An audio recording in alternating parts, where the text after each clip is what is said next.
तो welcome guys, आ चुके हैं हम अपना नया व्लॉग लेके। तो हम घर से निकलते हमें रूअफ़ज़ा पीने को मिल गया। ये व्लॉग पुराना है क्योंकि जिस दिन निर्जला एकादशी थी उस दिन बहुत भंडारे हो रहे थे।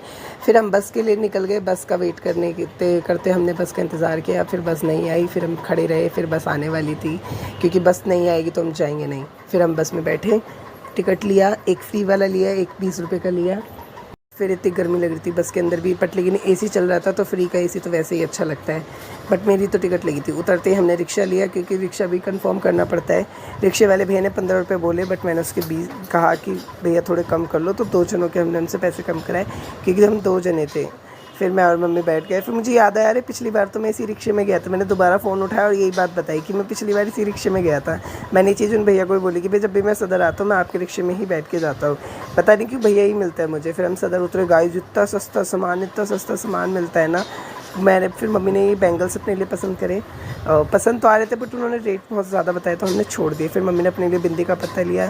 थोड़ी बहुत शॉपिंग कर रहे थे हम लोग क्योंकि बहुत सस्ता सामान मिलता है। तो मम्मी और मैं तो शॉपिंग का तो सस्ता सामान देख के रुक ही नहीं पाते। हमने बहुत सारा सामान ख़रीदा क्योंकि मुझे थोड़ा बहुत सामान अपने लिए भी परचेज़ करना था क्योंकि हमें मेरे क्लास के लिए चाहिए था। तो आगे हम गए, फिर हमने बहुत सारा सामान ख़रीदा। ये देखो गाइस, 10-10 रुपये की बैंगल ये मिल रहे हैं, हैंड के हैं और ये पैरों के जो लड़कियां पहनती है। सिर्फ 10 रुपये का एक पीस दे रहे थे और ये सब भी 10-10 20-20 रुपये में थे। गाइस इतना मुझे सस्ता लग रहा है। मैं कह रहा ये चीज़ में हम अपने यहाँ लुट जाते हैं। मतलब यहाँ पे हम लेते हैं ना तो ये चीज़ें बहुत महंगी मिलती है। ये जस्ट 50-20 और फिर हमें पेप्सी की बोतल मिल रही थी। सब लोग बांट रहे थे।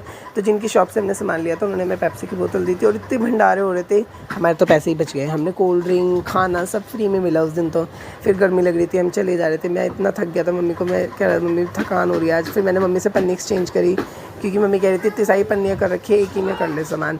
फिर हमने एक ही पन्नी में सामान कर लिया। फिर हम चल दिए आगे की तरफ थोड़ा और सर्च करने के लिए।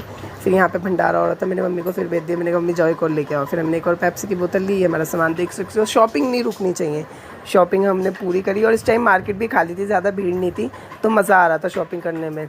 और इतना सस्ता सामान था तो मैं तो रोक ही नहीं पा रहा था। मैं तो ये कह रहा मम्मी ये भी ले लो, ये भी ले लो, ये भी ले लो, ये भी ले लो। फिर हमने बहुत सारा सामान लेके आगे बढ़ ही रहे थे तो मम्मी कह रही थी कि थोड़ा सा और कुछ देख ले। मैंने कहा मम्मी नहीं, मुझे ज़्यादा कुछ नहीं लेना, यही सामान काफ़ी है। फिर भंडारा हो रहा था तो मैंने कहा चलो मम्मी भंडारा खाते हैं। एक्चुअली मम्मी को बहुत पसंद है बट मेरा मन नहीं करता क्योंकि मुझे अजीब लगता है कोई दे ना।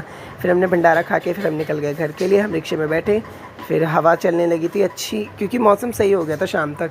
फिर हम निकल के वहाँ से आगे की तरफ अपने बस स्टैंड पर पहुँचे। और आज मैं मम्मी को लेके बस के पीछे इतना भागा, कोई भी बस नहीं रुकी क्योंकि मेरे को कंफर्म नहीं था कौन सी बस जाएगी। तो मम्मी कह रही तू मुझे ऐसे ही भगाता रहा कर। हम जा रहे हैं और मौसम इस टाइम हवा आप देख सकते हैं कितनी अच्छी हवा चल रही है। मौसम देख के ऐसा लग रहा था कि काश ये सुबह हो जाता तो मैं मज़े से घूम लेता। बट जब तक हम घूम रहे थे तब तक तो बारिश हो रही थी। बट लेकिन थोड़ी जब हम जाने के लिए वो घर को तो हवाएं चलने लगी। फिर हमने उसके बाद बस का इंतज़ार किया। गाइस इतनी भीड़ थी। मम्मी कह रही आज तो तूने बहुत भगा दिया। और हम जिस बस में बैठे उसका भी सीन देखना आप आगे क्या हुआ हमारे साथ। ये तो बड़ी मज़े से थे एसी वाली बस में और हमारा पोपट हो गया। इसका एसी ख़राब था और इतना बुरा हाल हो रहा है। एक तो बाहर से हवा नहीं आ रही, ऊपर से अंदर भी एसी नहीं चल रहा और सबका बुरा हाल हो रहा था बहुत ज़्यादा। और सबसे ज़्यादा दुख मुझे इस चीज़ का हुआ है, एसी तो चल नहीं रहा था, ऊपर से पंखे भी बंद थे। बस जैसे तैसे करके मैं तो राम राम करते करते पहुँचा हूँ और हम उतर गए।